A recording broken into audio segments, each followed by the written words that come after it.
The Philippines' poverty rate drops to 9.7% in 2025, with 6.5 million Filipinos rising above the poverty line.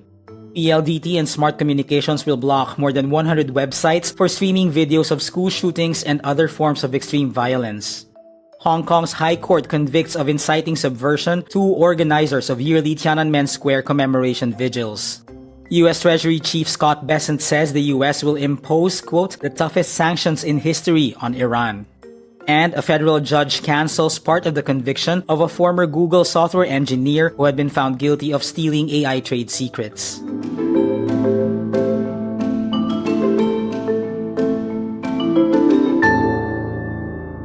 The Philippine Statistics Authority says the country's poverty rate dropped to 9.7% in 2025, with 6.5 million Filipinos rising above the poverty line. Compare this with 15.5% or 17.5 million Filipinos in 2023. However, many Filipinos remain vulnerable to economic shocks. Chief Economist Arsenio Balisacan says this is the first time that fewer than 1 in 10 Filipinos is living below the poverty line. He adds, reaching this milestone ahead of schedule demonstrates that expanding economic opportunities complemented by effective social protection can make a meaningful difference in people's lives.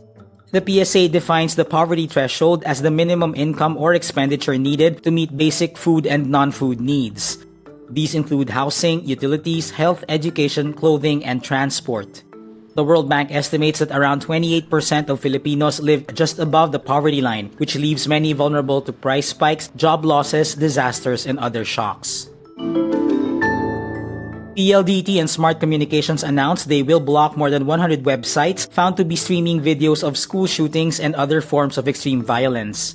PLDT Chief Operating Officer Butch Jimenez says the company does not tolerate such content and has decided to ban these sites preemptively. Jimenez says their networks will not be used as a channel for content that glorifies violence and puts our communities, especially our children, at risk. The blocking will occur at the network level, meaning such sites will be inaccessible to all PLDT and Smart subscribers. The list of blocked sites is expected to grow as other sites are identified through information provided by government agencies alongside PLDT's own monitoring. Hong Kong's High Court convicts two former leaders of a disbanded group that organized yearly vigils marking Beijing's 1989 Tiananmen Square crackdown on pro-democracy protesters. Li Chok-yan and Chow Hang-tung were charged with inciting subversion of state power that carries punishment of up to 10 years in jail under China's new national security law. They were respectively the former chair and former vice chair of the now disbanded Hong Kong Alliance in support of patriotic democratic movements of China. The judgment says it was the defendants' repeated use of the phrase "end one-party dictatorship" that violated the NSL, rather than other political actions or beliefs. The NSL was implemented in 2020. It significantly expanded the powers of both the Chinese and Hong Kong governments within Hong Kong. The former Hong Kong Alliance had led yearly commemorations of the 1989 crackdown for decades in Hong Kong until the enactment of the NSL. U.S. Treasury Chief Scott Bessent says the U.S. will impose, quote, the toughest sanctions in history on Iran. He suggests this move will lessen the need for new major military operations. This comes after U.S. President Donald Trump's threat of economic warfare and warning of economic consequences against any country that provided any type of lifeline to Iran. But Bessent says details will come by next week. Oil prices rose to more than a 3-week high on Thursday, August 20, following these threats of financial penalties aimed at ending the nearly 6-month-old war that has stranded millions of barrels of Middle Eastern oil.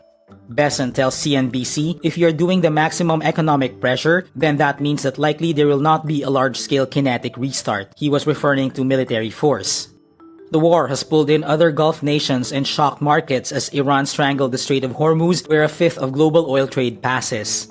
The US and Iran have twice announced ceasefire deals in April and June, but both quickly fell through. A federal judge reverses part of the conviction of former Google software engineer Lin Wei-ding, who was found guilty earlier this year of stealing AI trade secrets to benefit two Chinese companies. U.S. District Court Judge Vince Chabria in San Francisco rules there isn't enough evidence Ding intended or knew his conduct would benefit the government of China. Chabria says evidence supported the guilty verdict on the theft of trade secrets. A Chinese national, Ding was found guilty in January after an 11-day trial of 7 counts of economic espionage and 7 counts of theft of trade secrets. He was accused of stealing thousands of pages of confidential information from Google. 3 weeks after the trial, Ding's lawyers filed appeals for his acquittal, arguing the Justice Department failed to prove the charges beyond a reasonable doubt.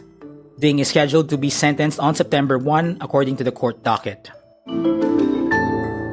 And that's today's wrap. I'm JC Gutinga. Thank you for watching. Click the link below for the full story. For more updates, download the wRap.